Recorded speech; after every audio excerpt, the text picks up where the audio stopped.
white Starbucks manager has been awarded $25 million in a racial discrimination lawsuit. Yeah, you heard right.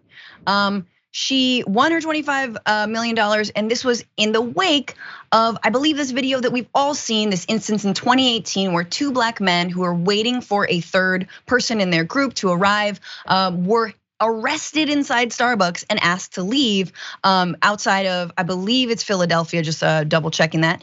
And we all remember that. Let's just go to a video of that to jog your memory.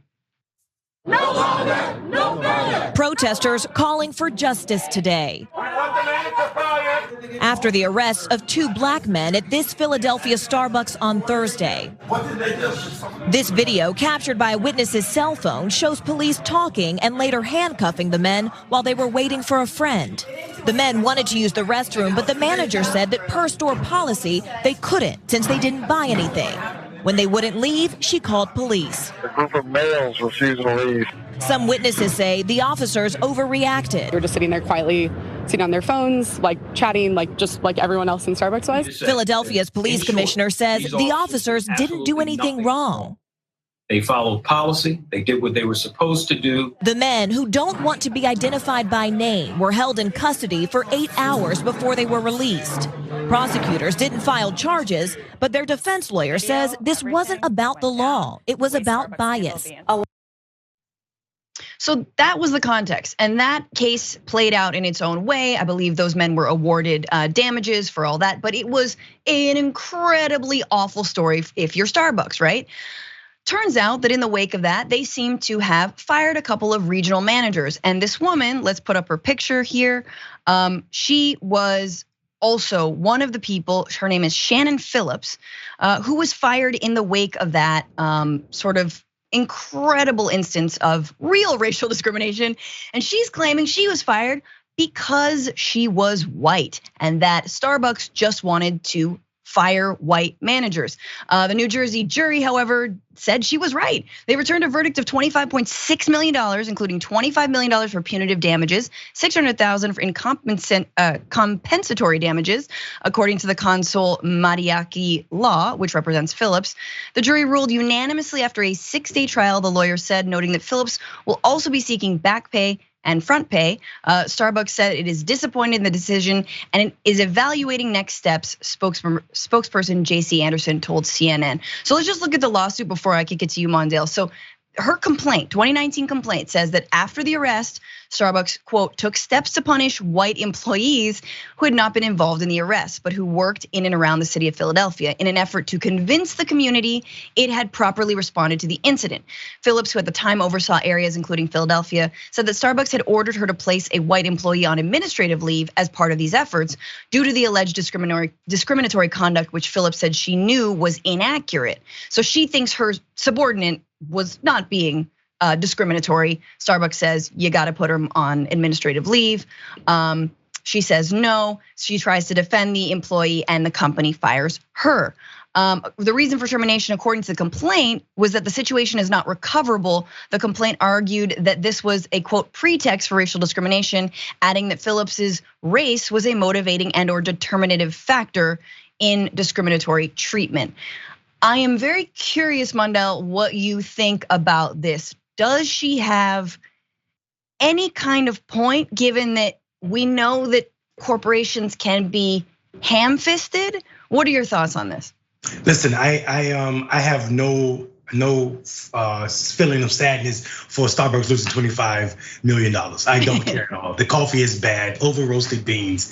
And on top of that, they have a racist history of being Starbucks. So that I'm not upset about. The idea though that this woman who is in charge of everybody in her region, refusing to put this person who called the police on these black men on leave, or suspend this person is absolutely grounds for termination. And I'm not saying it just because of these two men were black. I'm saying it because if you are over this entire region and you have a public crisis like Starbucks had at that moment, you have an obligation to protect the company. And she did not do that. And I'm not saying at the will of employees, but if an employee called the police on black people in the context of America, you have to know exactly what that is. I mean, you would never see two white women sitting in Starbucks on their phone getting the police called on them. This is just what it is. Yeah, no, I wanted to clarify, and it doesn't change your point, but that the person that she was asked to put on administrative leave was not the person that called the police on those two black men, but it was in the region that she oversaw. And this was another count of someone who had been acting in a racially biased way or racist way. We don't know the context of that. We don't know what happened. And my instinct is like, I think it's great she stood up for if she thought it was wrong. But my other instinct is like, there was probably a number of complaints about that person, and she should have it's not like she had to fire them, right? So my real sticking point with this is calling it racial discrimination. And the twisted way that our justice system in the year 2023 has been used now by white people to claim that they are victims of what has historically been an anti-black, anti-people of color system, and all the laws that were set up to protect and create more equality. That's where I don't like this. That's where this feels incredibly bad faith. But look, a jury decided that she was, deserving of that, and maybe Starbucks did kind of just, fire at will. Who knows? We might never know. I did just want to give Starbucks a word. They said they denied those claims at the time, and they said in a 2021 court filing after the incident that senior leaders and members of the partner resources all observed Miss Phillips, again, this is the manager, demonstrate a complete absence of leadership during this crisis. Phillips, the company argued, appeared overwhelmed, lacked awareness of how critical the situation had become. Phillips's manager ultimately decided to dismiss her because, quote, strong leadership was essential during that time, which there you have it, right? It's like, you're in the region, you oversee one of these franchises, you should probably step up, and you're not stepping up. We're gonna have to let you go. What do you think about that?